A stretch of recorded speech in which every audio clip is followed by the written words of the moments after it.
শ্বশুর বাড়িতে এক গৃহবধূর অস্বাভাবিক মৃত্যু। আর এই মৃত্যুর ঘটনায় খুনের অভিযোগ তুললেন মৃতার বাপের বাড়ির পরিবারবর্গ।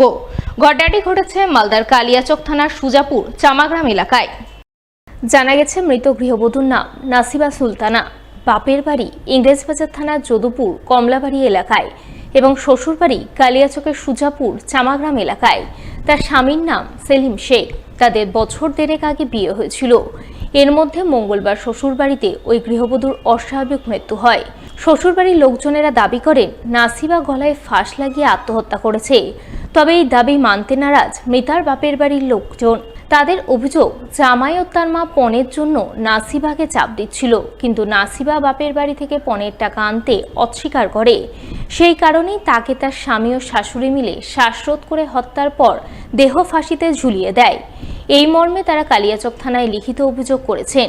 তারা অভিযুক্তদের কঠোর শাস্তির দাবি চান। বিয়ে দিয়েছিলাম দেড় বছর মতো হলো। তার মধ্যে একটা টাকা জায়গা নেওয়ার জন্য টাকার চাপ থাকে, প্রায় 5 লাখ টাকার মতো চাই।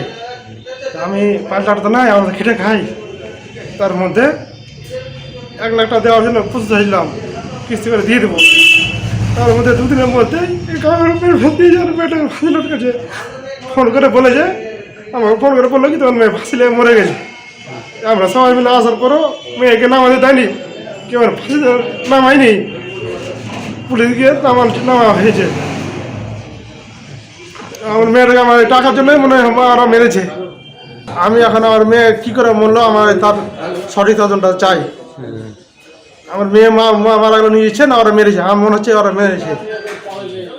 ভয়াবহ অগ্নিকাণ্ডের ঘটনা ঘটল মালদার মানিকচকের গোপালপুরে। অগ্নিকাণ্ডের ঘটনায় মঙ্গলবার রাতে ব্যাপক আতঙ্ক ছড়ালো গোপালপুরের উত্তম হুকুমত টোলায়। জানা গেছে, মানিকচকের গোপালপুর উত্তর হুকুমত টোলার বাসিন্দা মুনজেহের শেখের বাড়িতে এদিন সন্ধ্যা নাগাদ হঠাৎ করে আগুন ধরে। বাড়িতে প্রচুর পরিমাণ জ্বালানি তেল মজুদ থাকায় আগুন মুহূর্তের মধ্যে বিধ্বংসী রূপ ধারণ করে। দাউ দাউ করে জ্বলে ওঠা আগুন আশপাশের কয়েকটি বাড়িতেও ছড়িয়ে পড়ে। তাই গ্রামবাসীরা আগুন নেভাতে ঝাঁপিয়ে পড়েন। সেই সঙ্গে খবর পেয়ে মানিকচক থানা ও মিল্কি ফাঁড়ির পুলিশ ঘটনাস্থলে ছুটে যায়। সকলে মিলে আগুন নেভানোর আপ্রাণ চেষ্টা চালান। প্রায় ঘণ্টাখানেক পর ঘটনাস্থলে দমকলের একটি ইঞ্জিন পৌঁছায় এবং দীর্ঘক্ষণের চেষ্টায় দমকল কর্মীরা আগুন নিয়ন্ত্রণে আনেন।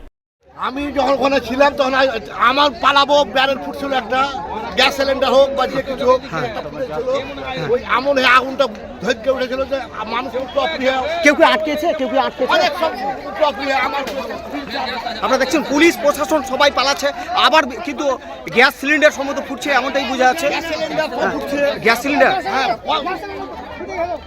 গ্যাস সিলিন্ডার উঠে আবার আগুন সব ধৈর্য গেল, যেতে পারছি না আগুনের কাছে যেতে পারছেন না। আপনি কতক্ষণ ধরে এখানে দাঁড়িয়েছেন? আপনি কি শুরু থেকে দেখছেন ব্যাপারটা? কতক্ষণ ধরে আগুন চলছে? 1 ঘন্টা হতে ছিল। এদিকে এই অগ্নিকাণ্ডের খবর পেয়ে রাত 10টা নাগাদ উত্তর হুকুমত টোলায় ছুটে যান মানিকচকের বিধায়ক সাবিত্রী মিত্র। তিনি জানান, বিধ্বংসী আগুনের 4-5টা পরিবারের ঘরবাড়ি পুড়ে ছারখার হয়ে গেছে। আগুন নেভাতে গিয়ে এক পুলিশ কর্মী সহ মোট 5 জন আহত হয়েছেন। তারা বর্তমানে হাসপাতালে চিকিৎসাধীন। অগ্নিকাণ্ডে প্রচুর ক্ষয়ক্ষতি হয়েছে, তবে সঠিক কী কারণে এই অগ্নিকাণ্ডের ঘটনা ঘটেছে তা এখনও জানা যায়নি। জানার চেষ্টা চলছে। ভয়ঙ্কর একটা দৃশ্য আপনারা সবাই দেখেছেন যে ঘন্টা খানিক আগে থেকে এইটা যেমনভাবে আগুনটা লেগেছে এবং অনেক হতাহত হয়েছে, মানে অনেক ছেলে বাজে অবস্থার মধ্যে আছে। কতজন ম্যাডাম? প্রায় 5-6 জন আছেন এবং তার মধ্যে একজন তো বেশি সিরিয়াস। আর অনেক সময় তো এটা কত % পুড়েছে আমরা জানি না, এটা মেডিকেলে গেলে হসপিটালে গেলে জানতে পারবো। তার উপরে ডিপেন্ড করে তাদের বাঁচা। তারা অ্যাকচুয়ালি মানুষকে রক্ষা করতে গিয়ে তারা নিজেদের গায়ে আগুন লাগিয়ে দিচ্ছে, মানুষের জন্য কাজ করতে গিয়ে, মানুষকে বাঁচাতে গিয়ে। গ্রামে এই জিনিসটা আছে, সবাই মিলেছে। এখানে বড় গাড়ি ঢুকতে পারছিল না, অ্যাম্বুলেন্সে ছোটো গাড়িতে করে জল আনা এবং সব গ্রামবাসীরা হেল্প করে জলটাকে যেমন করে আনতে পারে নিয়ে এসে এগুলো নিবানোর ব্যবস্থা করেছে। এখনও তো গরম হয়ে আছে, কীভাবে হলো, কি রান্না থেকে হলো কি এখন শর্ট সার্কিট থেকে হলো, এটা এখনও কেউ বলে উঠতে পারছে না।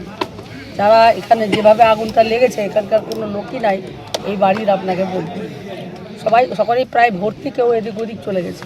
এই অবস্থার মধ্যে যা ক্ষয়ক্ষতি যতটা কী হয়েছে না হয়েছে, আইনে কী করার আছে এটা আমরা জেনে নিই, তারপর আমরা